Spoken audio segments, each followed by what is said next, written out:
শরীর খারাপ নিয়েও কোনো উপায় নেই, কাচতে তো হবেই। কেন, বাচ্চাদের স্কুলের ড্রেস, ছেলে তো কতদিন স্কুলে যায়নি, কিন্তু মেয়ের ড্রেসগুলো পরে আছে, ওগুলো কাচতে হবে।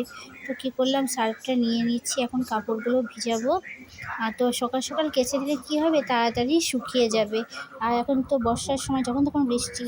ছেলে সকাল সকাল উঠে পড়তে বসে পড়েছে, কিন্তু মেয়ে এখন ঘুম থেকে উঠলো। তো রাতে ঘুমিয়ে উঠতে চায় না, অনেক কষ্ট করে ওঠাতে হয়।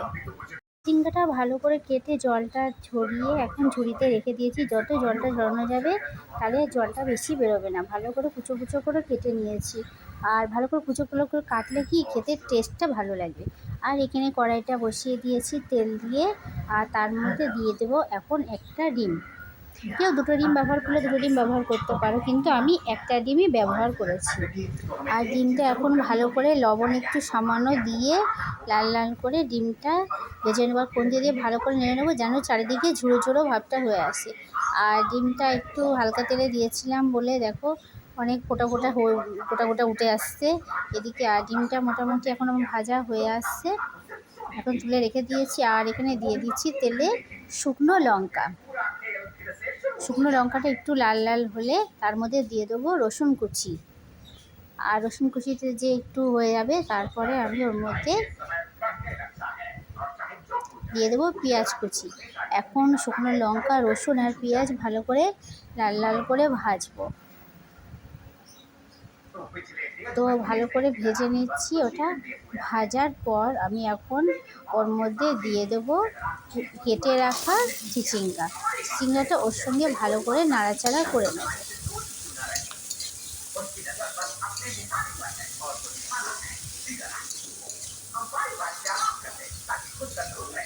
ভালো করে নাড়াচাড়া করার পর দেখো এখন লবণ দিয়ে দেবো। লবণ দিয়ে ভালো করে নাড়াচাড়া করে আমি কী করবো, কিছু দিয়ে ঢাকা দিয়ে দেবো। কিছু ঢাকা দিলে কী হবে, তাড়াতাড়ি সিদ্ধ হয়ে আসবে। আর ঢাকা দেওয়ার পর আবার আমি দেখো চলে এসেছি এখানে সামান্য একটু হলুদ দিতে। আর একটু হলুদ সামান্য অল্প পরিমাণে দিলাম, কেন বেশি হলুদ ভালো লাগে না চিচিঙ্গা ভাজায়। তো অল্প পরিমাণে হলুদটা আমি দিয়ে দিলাম। এদিকে আবার ছেলে মেয়ের জন্য মাছের ঝোল ছিল কালকে, সেটা গরম করছি, কেন ওরা খাবে। আর মেয়ে তো মাছ খেতে ভালোবাসে, তার জন্য ওর জন্য মাছটা কালকে রেখে দিয়েছি। আর এদিকে বেশি কিছু রান্না করছি না, ঝিঙে আলু দিয়ে মাছের ঝোল করবো, কেন পেটের অবস্থা ভালো না, বাবা মাছ এনে রেখেছে, ধুয়ে রেখে দিয়েছি। আর কিছুই করবো না। আর এদিকে শুধু ভাজাটা করছি, আর ভাজাটা তো মোটামুটি হয়ে এসছে। এবার একটু সামান্য লঙ্কার গুঁড়ো দিয়ে দেবো। লঙ্কার গুঁড়ো দিলে একটু টেস্ট লাগবে, কি এটা খেতে ভালো লাগে। না হলে লঙ্কার দিয়ে এগুলো দিয়ে না প্রয়োজন থাকতেও পারে।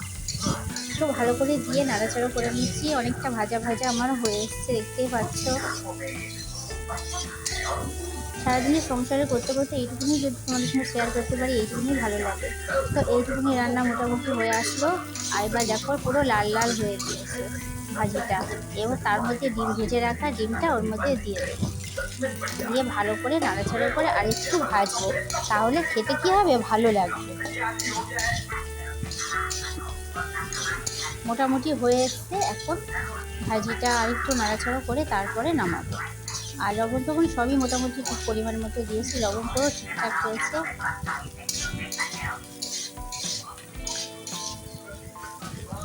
ভাজাটা নামাবো, তারপরে মাছের ঝোলটা করে নেবো, রুই মাছের ঝোলটা। তো এদিকে আমার মোটামুটি হয়ে আসছে। আর সারাদিন সংসারের কাজবাজ করে এইটুকুনি তো করতে পারছি, বেশি কিছু পারবো না। তো মোটামুটি হয়ে এসছে, এখন ভাজাটা নামিয়ে নেবো। একটা গামলা ছোটো নিয়েছি, ওর মধ্যে ভাজাটা নামিয়ে নেবো। এই ভাজা দিয়ে আমার মেয়ে এক থালা ভাত পুরো চেটে ফুটে খেয়ে নেবে, এত ভালোবাসে ওই চিচিঙ্গা ভাজা ডিম দিয়ে। ওই দিয়ে ও গরম গরম ভাতটা ও খাবে। আর ভাতটা লাস্টে করবো, তো ওই দিয়ে খুব ভালোভাবে ও খেতে পারবে। নমস্কার বন্ধুরা, শুভ সকাল। আর একটা নতুন ব্লগ নিয়ে আজকে আবার হাজির হয়েছি। আজকে অল্প কিছু রান্না করলাম, সেটা তোমাদের সঙ্গে শেয়ার করলাম। তো শরীরটা ভালো নেই, তবু এই নিয়ে ব্লগটা আবার চালিয়ে যাচ্ছি। আজকে তরকারি করলাম, বেশি কিছু করতে পারলাম না, কারণ তো করতেই পারিনি, আজকে তাও করলাম। তো সারাদিন ব্লগ দেখানোর টাইম করে উঠতে পারছি না, শরীরটা খারাপের জন্য। রান্নাটাই তোমাদের সঙ্গে শেয়ার করলাম, তোমরা দেখবো। আর রান্নাবান্না করতে অনেকদিন পর শরীর ভালো না করলাম। আর আজকে সিদ্ধান্ত নেবো তো ওদের তো ছুটি রবিবার, তবু ওরা মাংস আনলো না, কেন ওরও পেটের অবস্থা ভালো নেই, আর আমারও ভালো নেই। আমার তো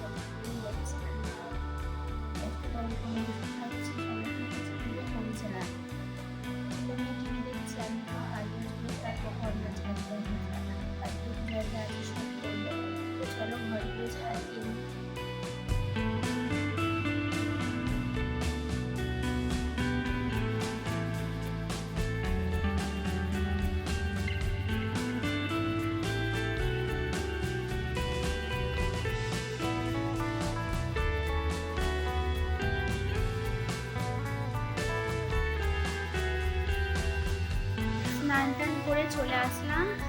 এখন খাবো একটু পরে। এখন সকাল থেকে কিছু খাইনি, মুড়ি খেয়েছিলাম, লিকার চা আর মুড়ি আর চিনি। তো এখন খাওয়া দাওয়া করবো, কিন্তু ছেলে এখনো স্নান করিনি, ও টিভি দেখছে। ও দেখা হবে, ও স্নান করে আসবে তারপরে খাওয়া দাওয়া করবো।